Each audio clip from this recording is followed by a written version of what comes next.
Hey everyone, how's it going? So what am I working on now? Well, I got that F350 behind me, the one with the fuel line that was chewed through and everything else, and I'm going to fix it. Like I said, I'm going to run a rubber fuel hose on this thing. So what I have is, let me show you actually. So what I have is, I have fuel hose here, 5/16, good quality fuel hose. It's actually fuel injection hose. So that's what I'm going to run, because it's a little bit thicker, so it's a little sturdier. But I have these connectors here, in case you're wondering. These are Dorman, hold on, let me shut my light off. These are Dorman, what are they? 800 085s. And what I'm going to do is I'm just going to stick it in the end here, like so. And what I'm going to do is I'm actually going to use a good quality clamp, like this style clamp. I prefer these clamps because they don't create a pinch spot like a regular worm style clamp. So let me get one of these fed on there. We're going to mount this up to the tank, and then we're going to run the line down and forward to go up to the fuel pump. But what I'm going to do is, on this line before the fuel pump, I'm actually going to add an inline filter, because I'm imagining there's probably junk inside that tank. But we're not going to go through the hassle of dropping a tank or anything like that. We want to get it up and running first, and she said she'll make a decision later on. Let's see how it runs and go from there. So let me get a clamp on this, and then let's get this mounted.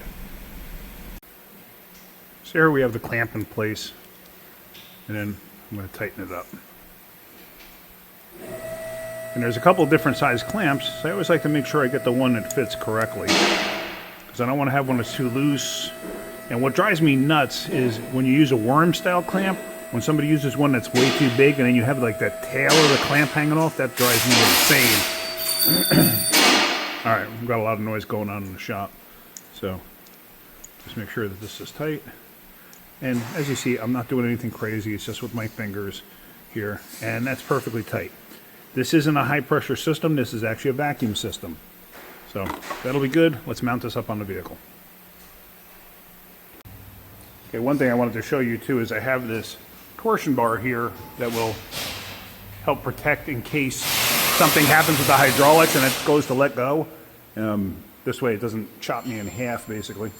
So what we're going to do, we are going to come down here, and let me see if I can focus in a little better. I know it's kind of hard to see because of where it's located.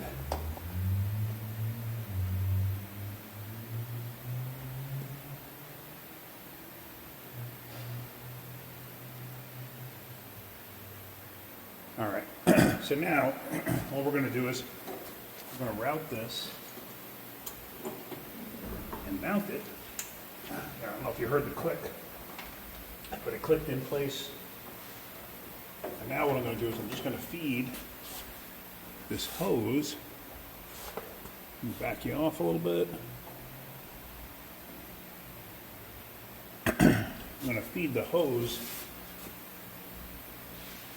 down through the frame rail here.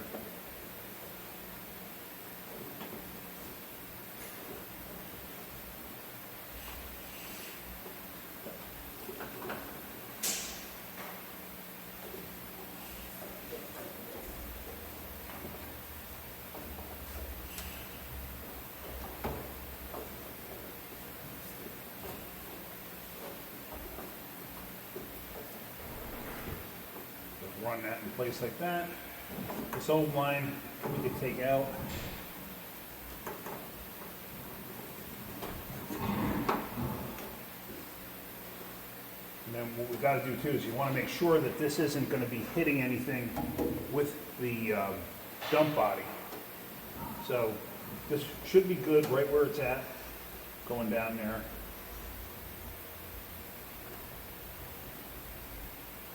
I'm going to probably wind up zip tying it to the frame rail. But let's put this up in the air and let's route that fuel line. I know it was probably a lot to see there, but you get the general idea. So we got the fuel line all nicely routed. It fit nicely in the retainers. So I got it run all the way up, and now we just got to route it up there. I'm going to run an inline fuel filter. Also, I just wanted you to see this. Here is the line that I took off. Oops, hang on. So here Oops, actually, let me move that to here and shut that off. Still on, I know. But I don't know if you can actually see how crushed this thing is, and you could see somebody's actually moved that clamp. So I'd be willing to bet there was a problem. This is actually the original line, this plastic line. I thought this was aftermarket. So this thing had split here, and they had fixed it. And it split here, and they fixed it. Here's that kink, as you see. That's what was actually concerning me initially, was that kink.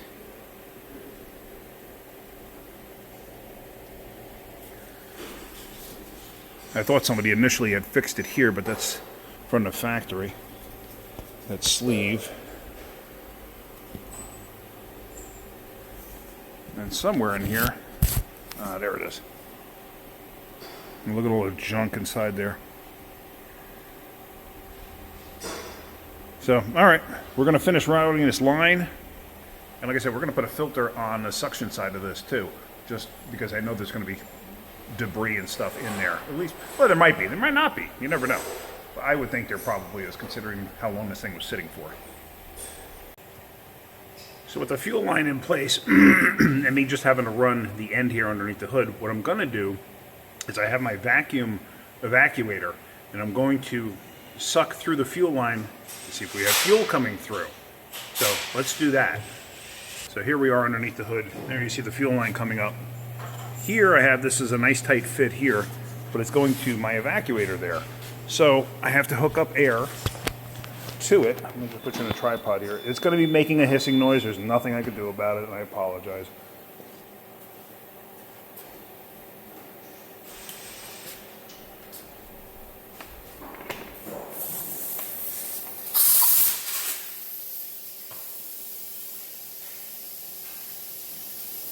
Oh, there we go. And there's fuel coming through the line. See it? You saw it bubble in there. So, what we're going to do, let me just pop this off real quick. Hang on.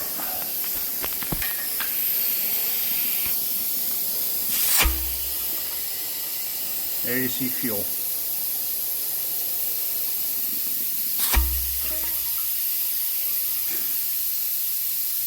Now, what does it smell like? That's the next question.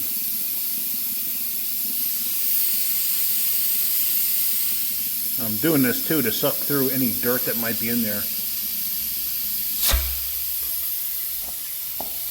So, hang on a second.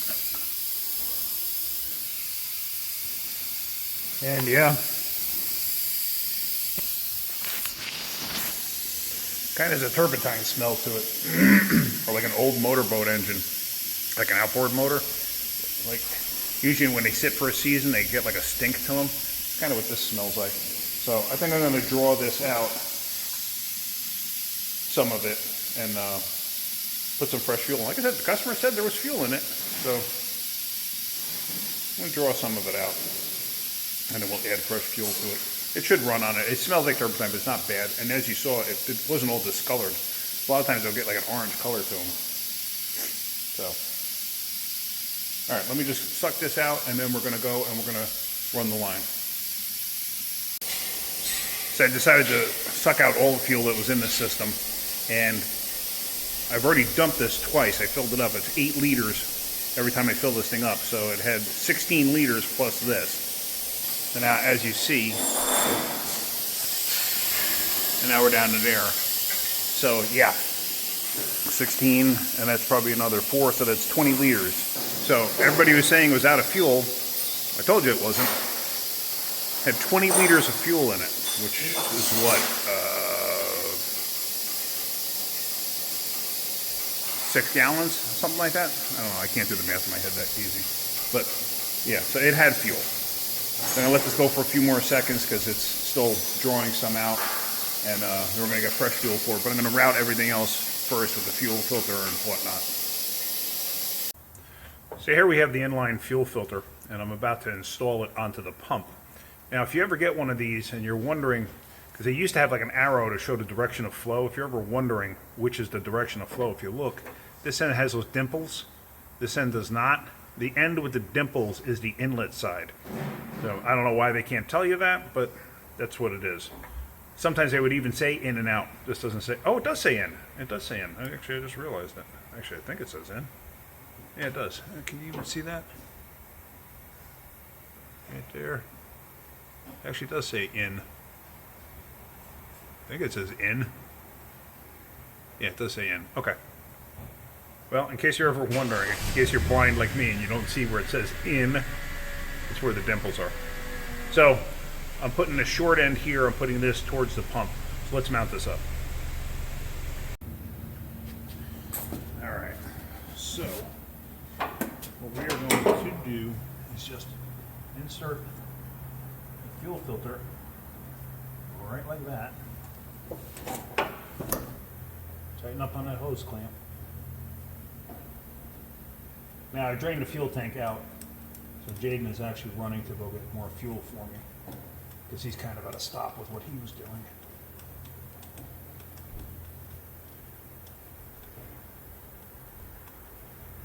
Alright, so that's good. So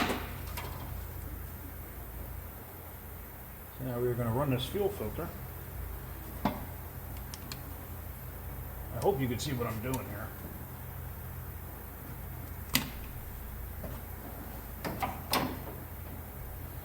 Let me go get a clamp.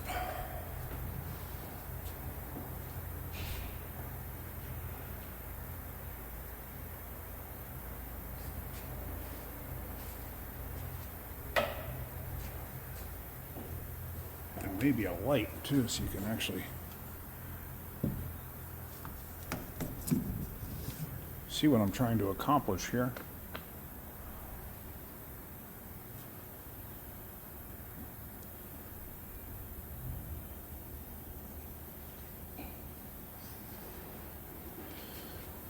All right.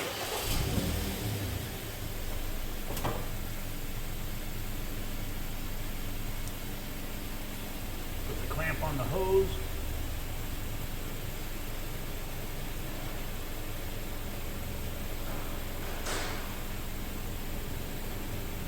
Put the hose on the filter. Tighten up the clamp.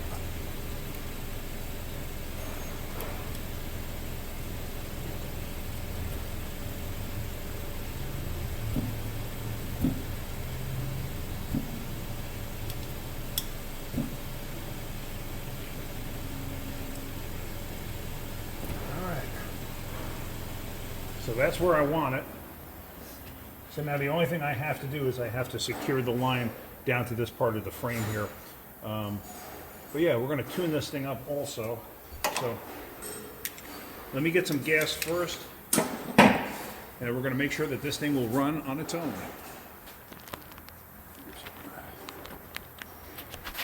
Which I am confident it will. But I should have fuel here in a minute. Alright, so inside the truck now, I'm going to start it up. It should start and run because there's fuel in the carburetor from before. But I did just add 4.5 gallons of fluid to it. So let's get it running.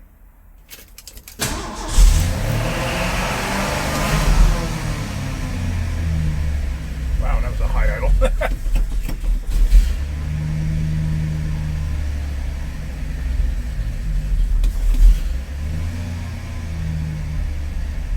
Should keep running, no problem. I mean,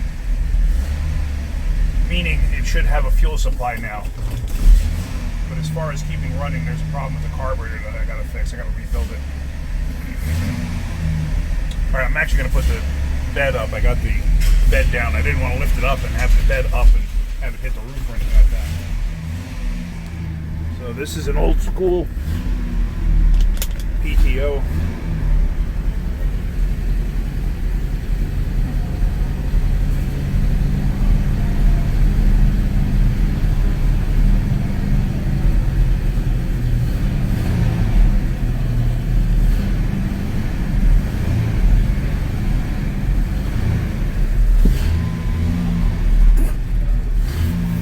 Okay, so that should stay like that. I want to have that up. Alright. go outside and do a final check of this thing. Make sure I got no fuel leaks, which I shouldn't. Everything should be fine. And then we're going to make separate videos for the tune-up and the carburetor stuff. All right, everything looks good from this end.